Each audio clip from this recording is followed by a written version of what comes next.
Namaskar.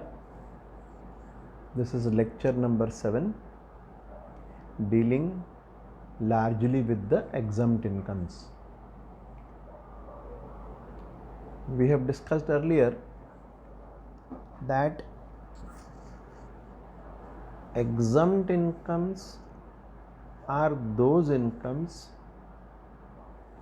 or are those sums, amounts which the law recognizes to be income. It is very important to understand that the law has recognized those amounts or sums received to be incomes, but by the act of law, by the act of legislation, the amount so received, though qualifies to be income, meets the conditions or criterion of income, but is granted exemption by the operation of law. In other words, in very simple words, law knows it is income, but it grants exemption. That is fair enough. Tomorrow, the legislation or the law may remove the exemption. So then what will happen? The income would no more be exempt. It would be chargeable to tax. Please understand, when it becomes chargeable to tax, there is no new income added to the definition of income. Income remains. It was income earlier when it was not chargeable to tax. It would remain income later also when it would be brought to tax. So here we have to very importantly realize the exempt incomes are basically incomes in respect of which the law has stated that no tax will be recovered. Since they are recognizing those amounts as incomes and they don't want to recover tax on those incomes, they have to list it specifically, and that listing of such incomes appears in section 10. So section 10 largely deals with exempt incomes. You would recall the discussion on non-incomes. A non-income is an amount which does not qualify to be income at all. It is not an income. So if it is not an income, where is the question of taxability? I had given you an illustration of loan receipt. I had given you illustrations of even gift receipt in specific cases. So when an amount is not an income, there is no question of taxability. So exempt incomes and non-incomes may have ultimately the same tax effect. Both do not suffer tax. The exempt incomes don't suffer tax because of specific legislation. The non-incomes don't suffer tax because they are not incomes, they are out of purview. They are out of purview of the tax net. Because they are out of purview of tax net, they are not chargeable to tax. Exemptions versus deductions under chapter 6a. Both again may have the same tax effects, that of no taxability. Deductions are specified under chapter 6a. Now, chapter 6a deals with deductions. We have to principally understand the distinction between exemption and deduction. When we do chapter 6a deductions, we will discuss deductions in detail, ATC, ATD, ATDD and so on.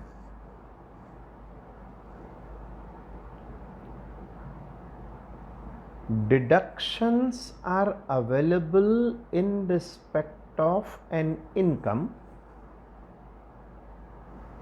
Deductions are also available in respect of certain expenses, and deduction is also available in respect of tax saving investments, the third category,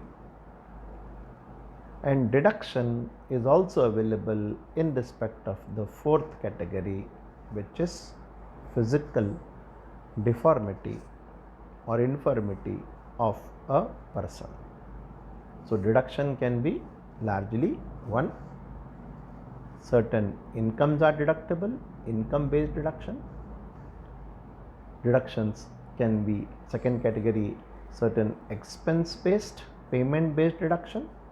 For example, the first deduction, income based deduction, we have bank interest income, savings bank interest income, section 80 TTA. We have deduction in respect of payments, in respect of expenses. For example, medical insurance premium, ATD, expense based deduction. Investment based deduction, third category. You invest in a fixed deposit, you invest in an LIC policy, you will be eligible for deduction under section 80C, investment based deduction. And the fourth is physical deformity, physical infirmity, physical condition based deduction, section 80U. We will discuss these deductions at length. So you have understood the categorization of deductions, 4 categories. Compare them with exemptions. Exemptions are only in respect of incomes. Law recognizes those sums to be incomes, but the law has specifically made an exclusion. The law has not included that amount in the income. So therefore it is not chargeable.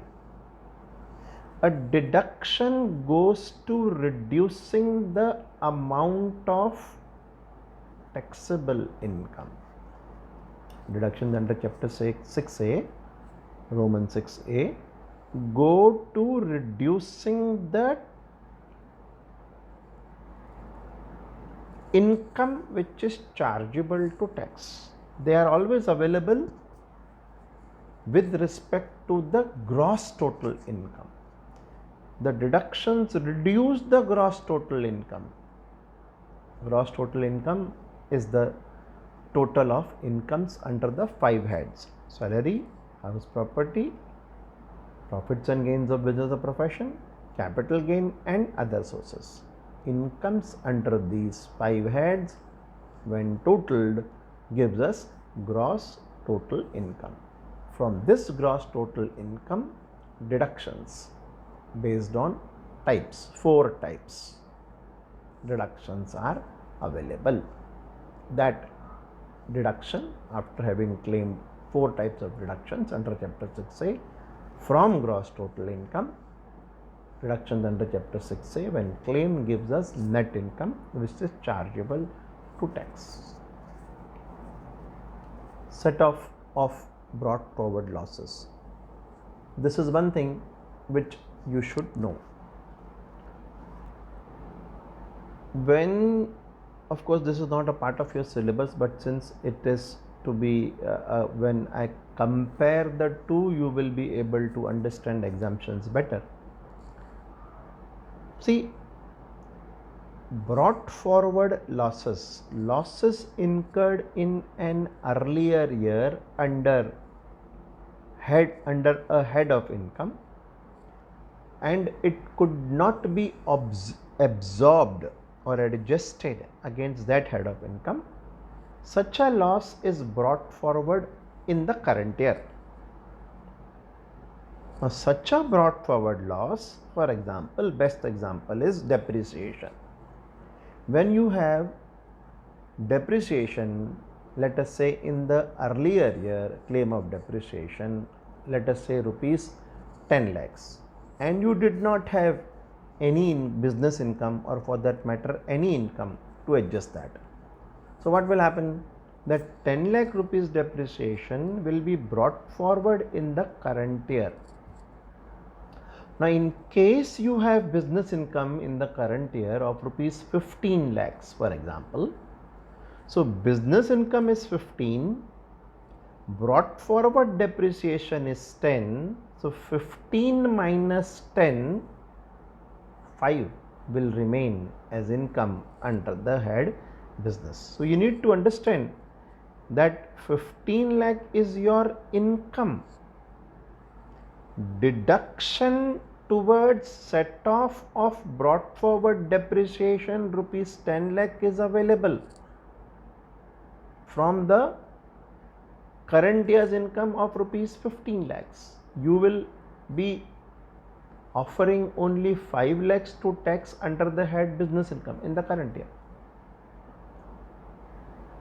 The effect of a brought forward loss is the same as an exempt income. When I say same, what I am trying to make you understand is both go to reducing the taxable income.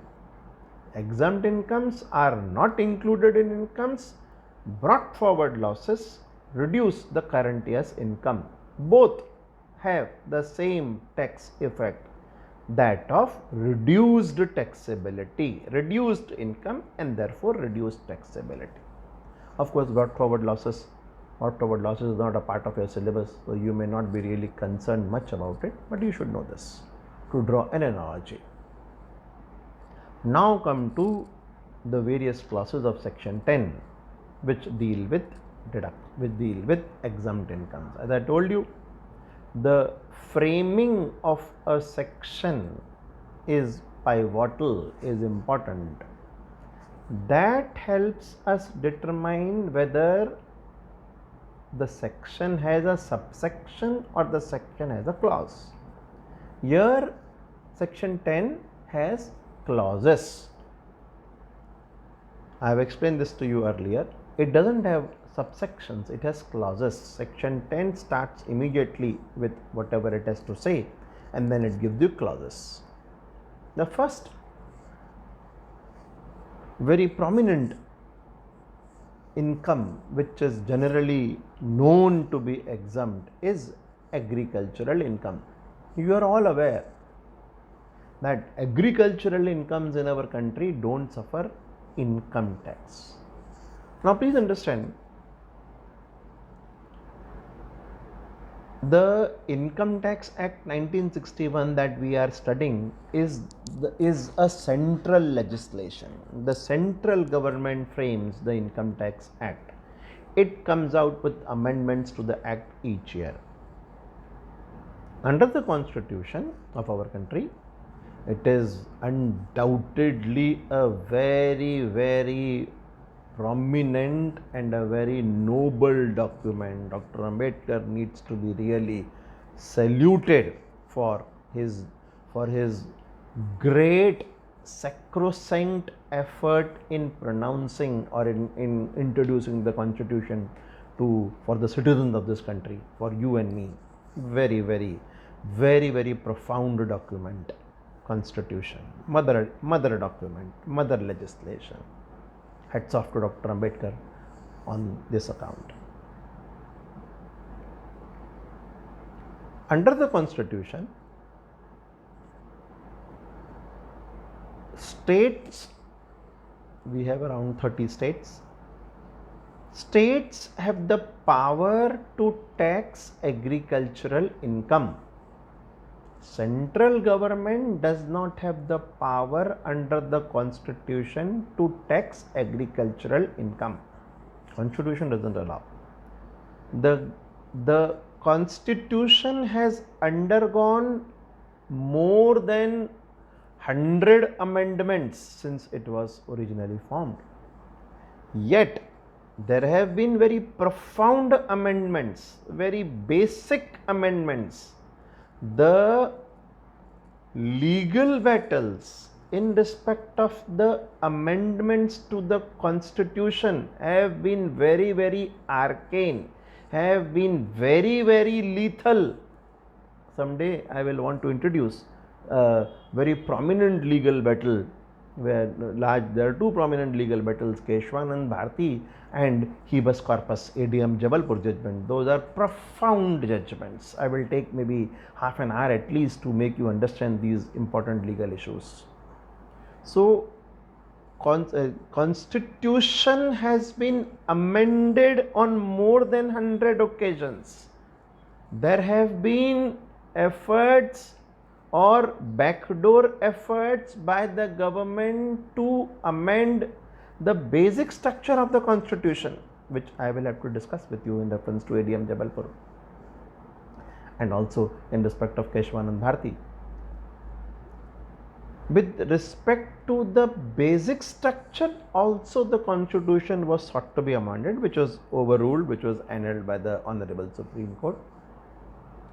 Yet, despite these many amendments, despite the number, despite the intensity of the amendment, whereby the government wanted to demolish the entire constitution and reconstruct a constitution in accordance with its desires, let me say whims and fancies. It will be interesting to understand this at a later date. Yet, despite the voluminous amendments, despite the intensity of the amendments, no central government has ever thought of bringing agricultural income taxability amendment. They have never thought of giving the power by amending the constitution to the central government to bring agricultural income to tax under the Central Income Tax Act. No government has ever thought of doing this, even when they have thought of destructing and constructing the constitutional provisions once again. Yet, this agricultural income taxability, when it will be in the interest of the central government to bring, it will bring more revenue to the central government, which is what their intention is when they make income tax provisions, when they amend income tax provisions. Yet, no government has ever thought of bringing agricultural income to central income tax. The reasons for this are obvious. No government ever wants to take the risk. We are a predominantly agricultural country. The government, the day the government even proposes such a measure, it may be ousted, it may be removed from power. That strong is the agricultural lobby, and it should be strong. In fact, they are contributing. In the corona days, we are surviving only because our poor agriculturists, our hard-working agriculturists are ensuring that we are able to have meal twice a day. It is only because of their efforts. So they may deservedly be not brought to central income tax. Of course, that's a different discussion altogether. In the circumstances, I am only making a plea. No government has ever thought of bringing agricultural income to central income tax. Under the constitution, states have that power to impose tax on agricultural income, and very few states, Kerala is one of them, West Bengal is one of them, they have introduced agricultural income tax. Maharashtra government has not introduced it, has never volunteered. Maharashtra state is a largely agricultural state, yet we have never introduced agricultural income tax in the state of Maharashtra. So agricultural income, this will take a lot of time to make you understand the taxability of agricultural income. Please understand, agricultural income is otherwise not chargeable to central income tax, but you should appreciate it is the government.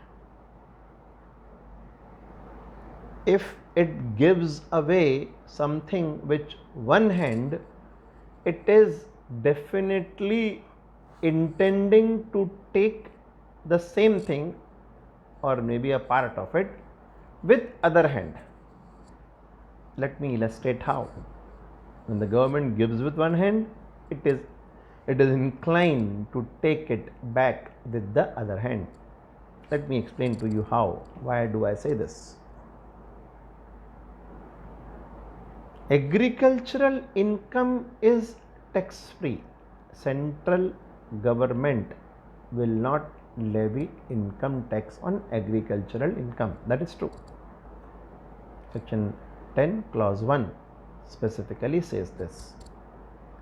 But that does not mean that agricultural income will never be brought to tax. That is in a way true. But what they have done is, I have explained to you earlier, I think, that we have slab rate of tax in our country. Now what does slab rate mean?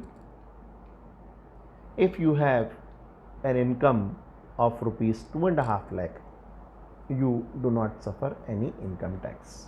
The government thinks that much amount is necessary for a person to maintain himself and also his family in a year. So 2.5 lakh rupees, the government doesn't recover any tax from you. Over 2.5 lakh rupees up to 5 lakh rupees, that means on the difference 2.5 lakh rupees exceeding the basic exemption of 2.5 lakh rupees. On that 2.5 lakh rupees, the government recovers 5% tax. So on 2.5 lakh rupees, 5%, around 12,500 rupees. This is the first slab, 5% slab. Between incomes ranging from 5 lakh 1 rupees to 10 lakhs, the slab rate, the tax rate is 20%. So if you have an income of, let us say, 10 lakh rupees, on the first 5 lakh rupees, you will suffer a taxability of 12,500. On the next 5 lakh rupees, up to 10 lakh rupees, you will suffer 20%.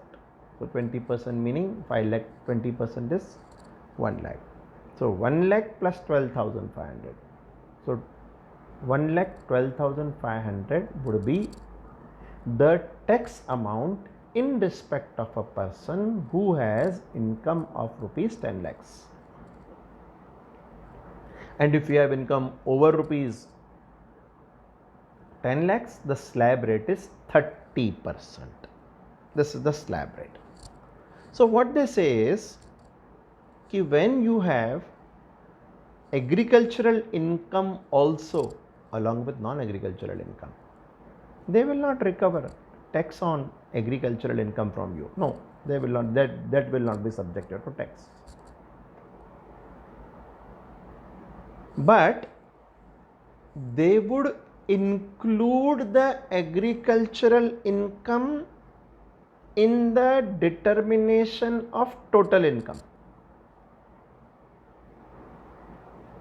and the slab rate that becomes applicable to you, having included the agricultural income in the non-agricultural income, with the non-agricultural income, the slab rate that is applicable to you, 20 or 30%, would be applied to recover tax on non-agricultural component of your income. In simple words, there is a formula. Your syllabus does not warrant the study of that formula, but just understand that if you have agricultural income also, you include that in the non-agricultural income, determine the total income and the applicable tax rate based on the slabs that we have discussed.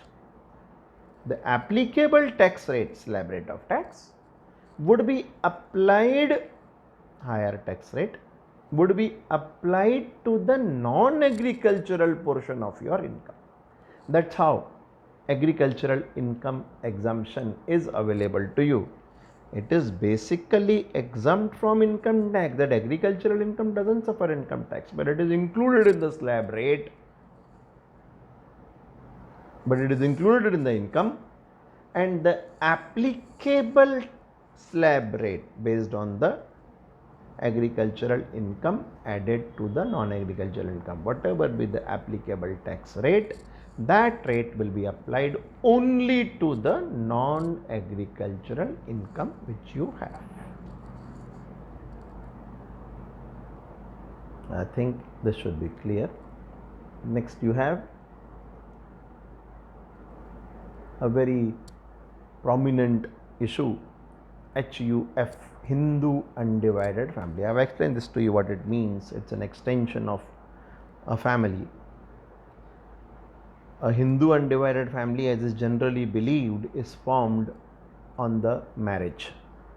That is true to a particular extent, but for income tax purposes, HUF can be formed once there is a child born in the family. When a person gets married, when a male Hindu gets married, Hindu undivided family, mere marriage may not be sufficient, or rather is not sufficient to form an HUF for income tax purposes. Only when a child is born in the family, male, a girl child or a boy child, irrespective of that, or in anticipation of a child, a Hindu undivided family can be formed. So a Hindu undivided family, when it can do all that what you can do, except profession. It cannot do profession. It can do business.